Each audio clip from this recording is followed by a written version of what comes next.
During the early 1960s, the Kray twins dominated the East End of London, while their rivals, the Richardson Gang, controlled South London. Although they maintained a fragile peace, tensions were rising, leading to an inevitable violent clash. George Cornell, an enforcer for the Richardsons, was among the first casualties. Cornell, known for his violent nature, initially joined the Krays before defecting to the Richardson Gang.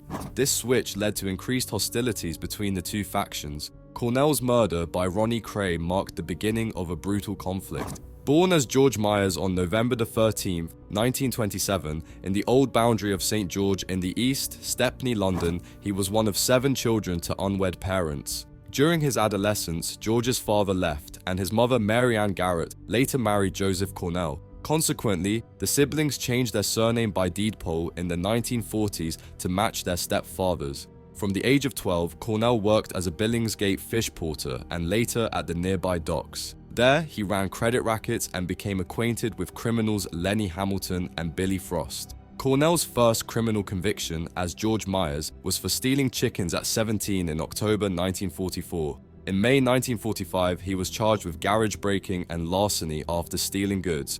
When he came of age, Cornell was called up for national service, which he did with Billy Wiltshire, a cousin of the notorious Kray twins. His first prison sentence came in 1950 when he was convicted at the Central Criminal Court for unlawful wounding and malicious damage. After serving 18 months, Cornell continued his petty criminal career, receiving fines for assault and willful damage in 1952. The next year, he was imprisoned again for breaking into a shop and stealing cigarettes and razor blades. Around the same time, he assaulted 2 police officers and used insulting words and behavior, but was let off with a 40-shilling fine. Cornell, now always known by this name to friends, associates, and rivals, left the East End of London in 1955 after marrying Olive Hudd from the Elephant and Castle. Together, they moved to Masterman House in Camberwell, South London, where he set up his family of 3 children, including a son Billy, in 2 flats. As a result of his lucrative criminal activities, the couple also owned a house in the countryside. Despite being a family man, Cornell continued committing various criminal acts. He served 1 prison spell for malicious wounding, believed to have slashed a woman's face with a blade. At that time, he was a member of the Watney Street Gang, one of the more notorious gangs in the East End. His last prison sentence was in 1963. The Watney Street Gang mainly consisted of dockers and was based around the Poplar and Shadwell areas south of Whitechapel. Another gang in this area was led by the young Kray twins, well known locally, who had met Cornell during one of his many prison stints. At around 6 feet tall, physically strong, and good with his fists, Cornell was known for being fearless and a skilled, feared fighter. When the Krays expanded their gang, later known as the Firm, Cornell joined as muscle, but was never close friends with either Ronnie or Reggie Kray. By 1964, Cornell had drifted away from the Krays and the Firm and, after moving to South London, became involved with their rivals, the Richardson Gang. Based in South London, the Richardson Gang was led by brothers Charlie and Eddie Richardson, scrap metal dealers involved in various criminal activities, including narcotics, extortion, money laundering, loan sharking, illegal gambling, smuggling, contract killing, hijacking, racketeering, murder, and torture.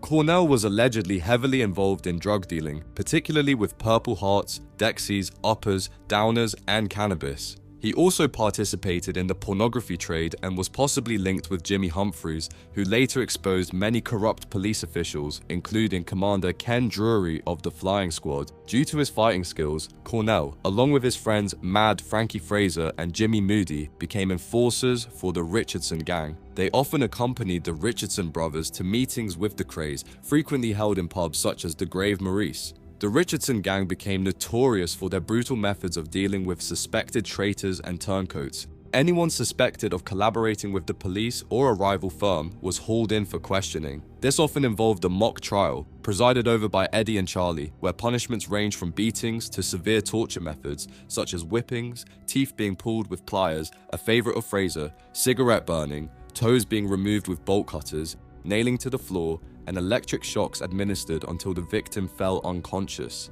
The electric shocks were inflicted using an old army field telephone, powered by a hand-cranked generator.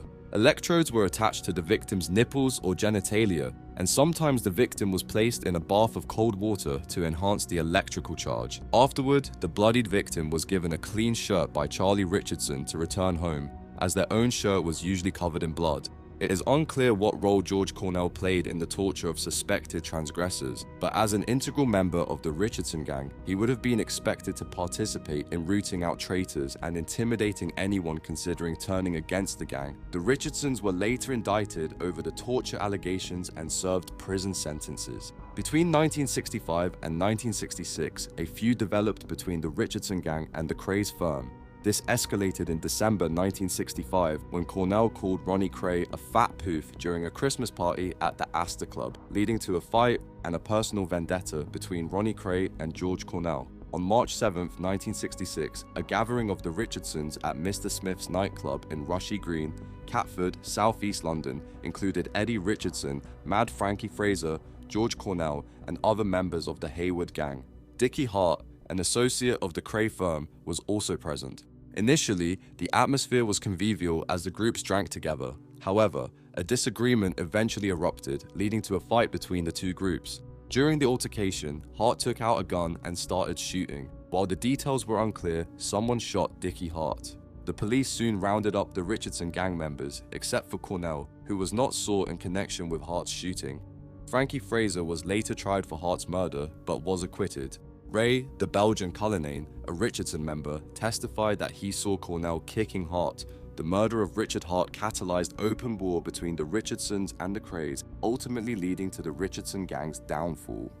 After learning of the shootout at Mr. Smith's, the Kray twins, especially Ronnie, decided to retaliate against the Richardson Gang for the murder of their associate, Richard Hart.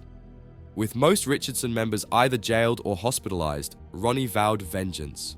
Fortunately for Cornell, he had not been at Mr. Smith's and thus escaped arrest. On March 9, 1966, while Ronnie was drinking with other members of the firm at the Widow's Pub in Tapp Street, he received a phone call informing him that Cornell was at the Blind Beggar in Whitechapel nearby. Ronnie immediately set off to find Cornell, driven by Reggie's driver, Scotch Jack John Dixon, and accompanied by his right-hand man, Ian Barry. On the way, they picked up guns from 178 Valence Road. That day, Cornell and his friend Albie Woods had visited Jimmy Andrews, who was in the hospital after losing his leg in a shooting.